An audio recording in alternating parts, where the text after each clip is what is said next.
There was nothing here. No choice to make, no path to follow, just an empty broom closet. No reason to still be here.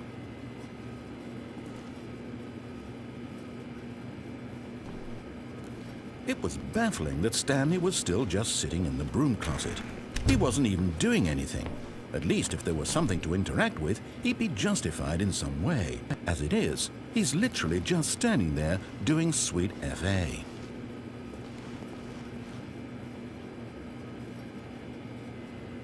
Are you really still in the broom closet? Standing around doing nothing? Why? Please offer me some explanation here. I'm genuinely confused.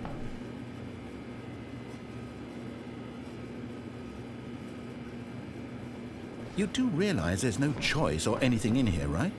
If I'd said Stanley walked past the broom closet, at least you would have had a reason for exploring it to find out. But it didn't even occur to me because literally this closet is of absolutely no significance to the story whatsoever. I never would have thought to mention it.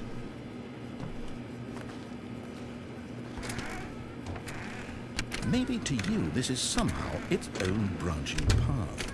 Maybe when you go talk about this with your friends, you'll say, "Oh, did you get the broom closet ending? The broom closet ending was my favorite." I hope your friends find this concerning.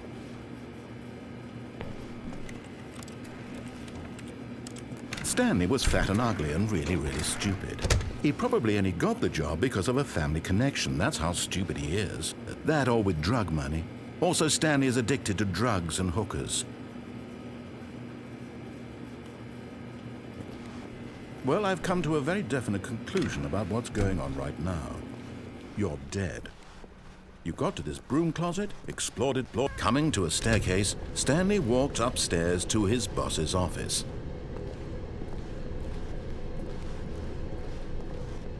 But Stanley just couldn't do it.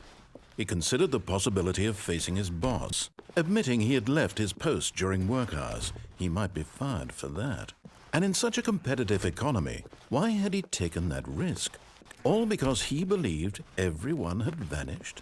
His boss would think he was crazy. And then something occurred to Stanley. Maybe, he thought to himself, maybe I am crazy. All of my co-workers blinking mysteriously out of existence in a single moment for no reason at all? None of it made any logical sense. And as Stanley pondered this, he began to make other strange observations. For example, why couldn't he see his feet when he looked down? Why did doors close automatically behind him wherever he went? And for that matter, these rooms were starting to look pretty familiar. Were they simply repeating? No, Stanley said to himself, this is all too strange. This can't be real. And at last, he came to the conclusion that had been on the tip of his tongue. He just hadn't found the words for it. "I'm dreaming!" he yelled. "This is all a dream." Oh, what a relief Stanley felt to have finally found an answer, an explanation. His co-workers weren't actually gone. He wasn't going to lose his job. He wasn't crazy after all. And he thought to himself, I suppose I'll wake up soon. I'll have to go back to my boring real-life job pushing buttons. I may as well enjoy this while I'm still lucid. So he imagined himself flying and began to gently float above the ground.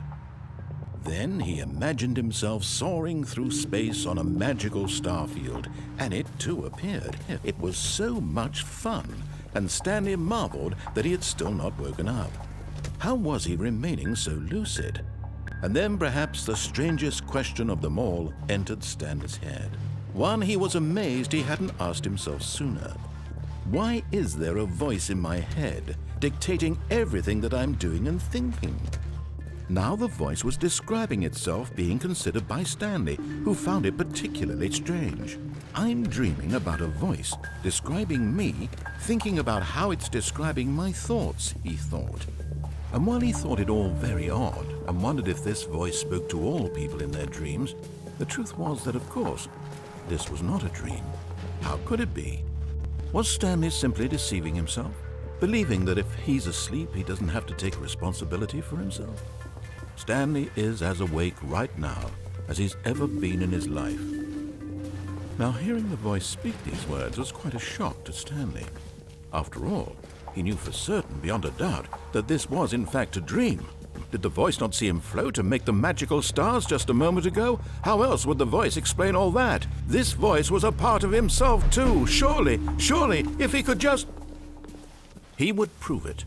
He would prove that he was in control, that this was a dream. So he closed his eyes gently, and he invited himself to wake up. He felt the cool weight of the blanket on his skin, the press of the mattress on his back, the fresh air of a world outside this one. Let me wake up, he thought to himself.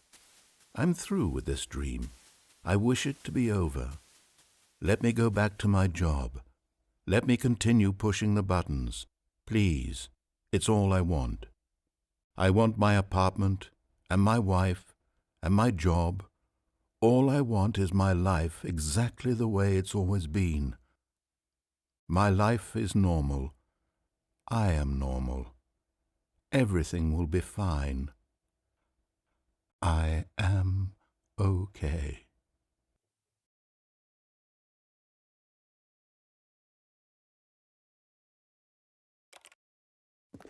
Stanley began screaming. Please, someone, wake me up. My name is Stanley. I have a boss. I have an office. I am real. Please, just someone tell me I am real. I must be real. I must be. Can anyone hear my voice? Who am I? Who am I?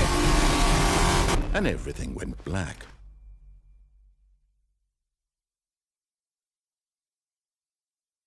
This is the story of a woman named Mariella. Mariella woke up on a day like any other.